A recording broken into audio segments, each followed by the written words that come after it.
How's it going, guys? So in the last video, our new robot feeding system showed up. We just set them in the new feed room.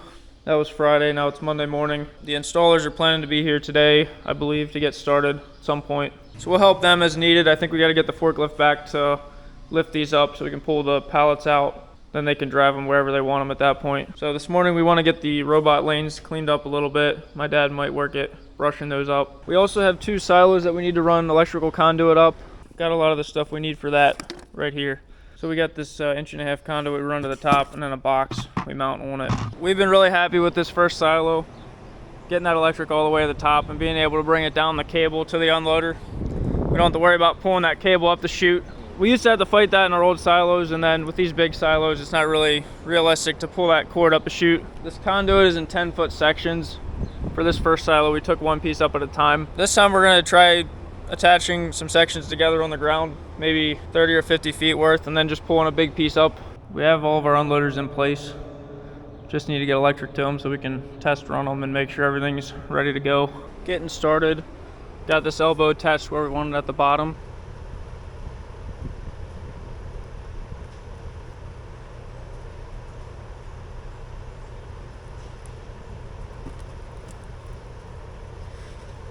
I'm at the second platform, so about halfway up the silo. Tap coning it into the concrete every 5 feet or so.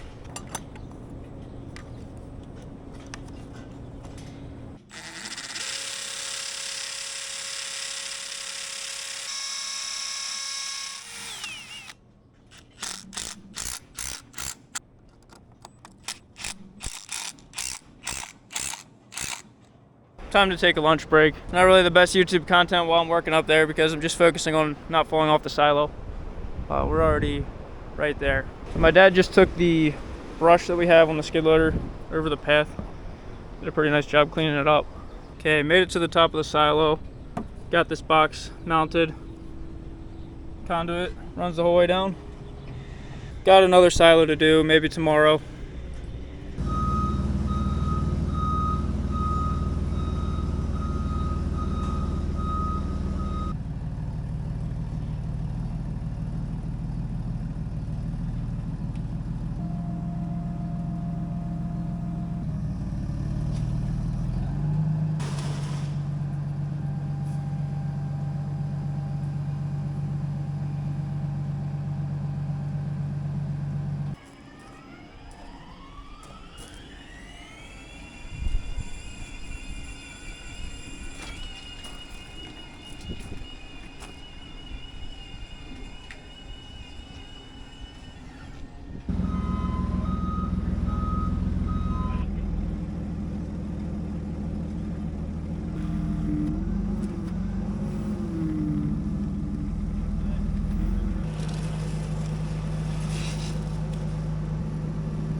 We got those robots pulled off the pallets and they're doing a little bit of work getting them set up, ready to roll. We just finished up the conduit on the second silo. Our job is done with that. Now we got to get the electricians out to wire it up. I was actually kind of enjoying that job for the most part, but also glad it's done. So Dad and I are going to work in the shed now.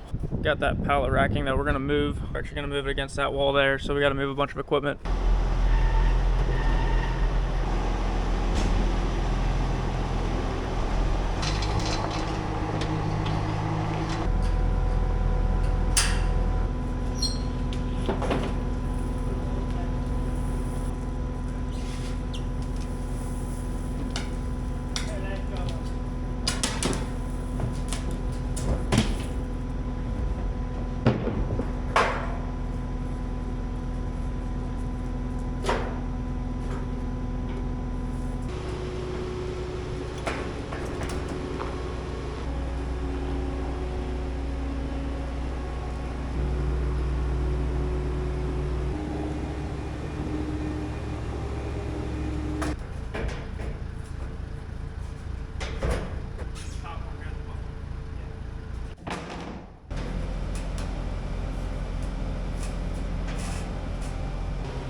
Yeah, we got it moved over.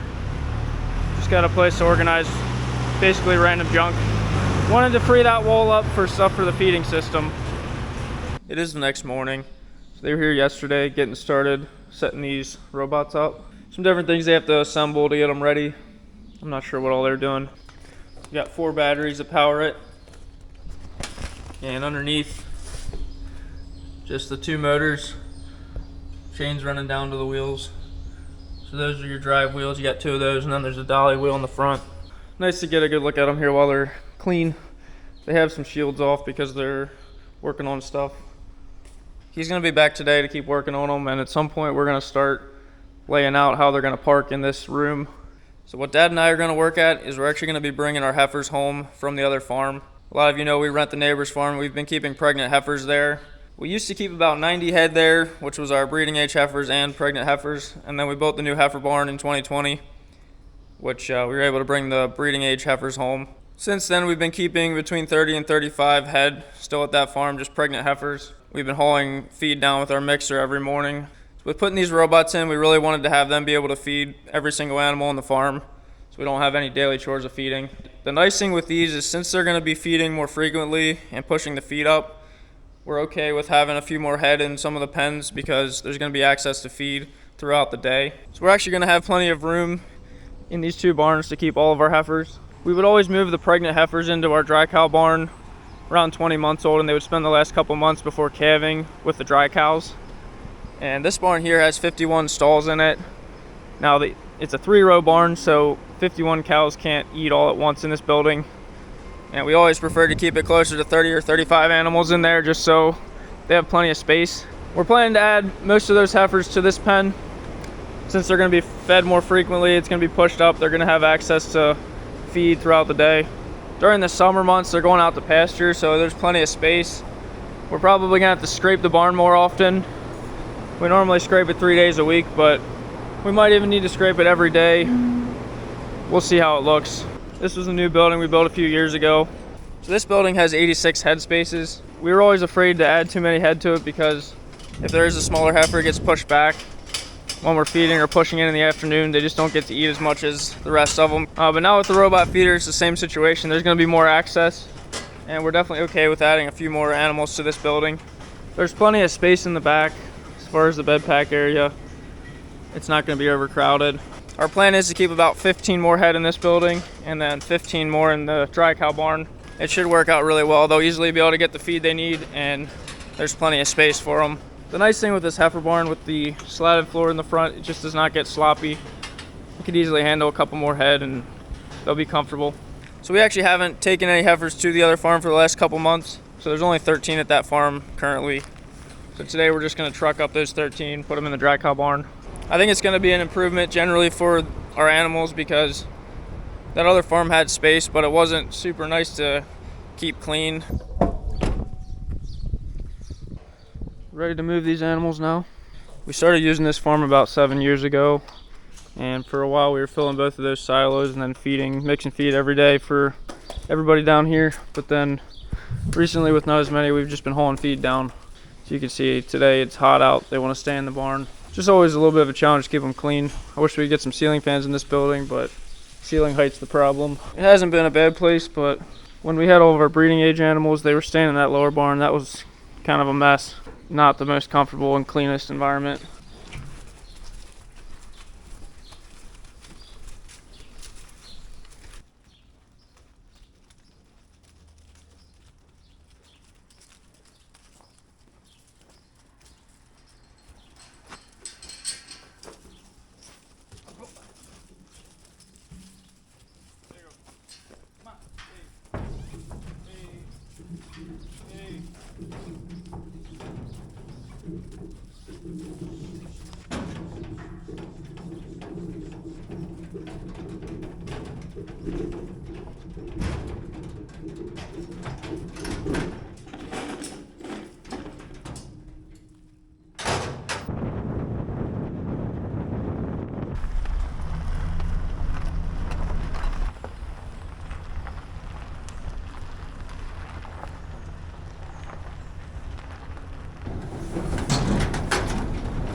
got everybody moved, didn't even take long.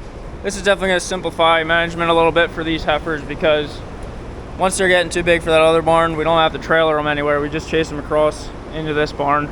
There's plenty of space in here as far as stalls go. The other good thing is, once we move the biggest heifers out of that barn, they'll be getting in the stalls a little bit sooner and get them taught how to lay in stalls properly.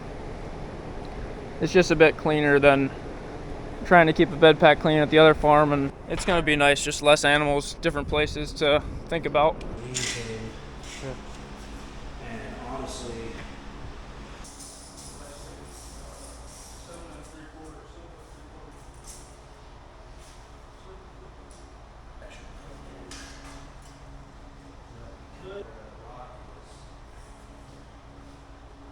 Today's Friday, and the guys from Laley have been here throughout the week. They got both of the feeders set up. They had a bunch of different attachments and things to add to them. Put this shocker system on it, so all this stuff here, if the cows touch it, it'll shock them a little bit. Just keeps the cows from messing with the feeder as it's going past. The feed drops out right here, so this is the part that the cows could reach.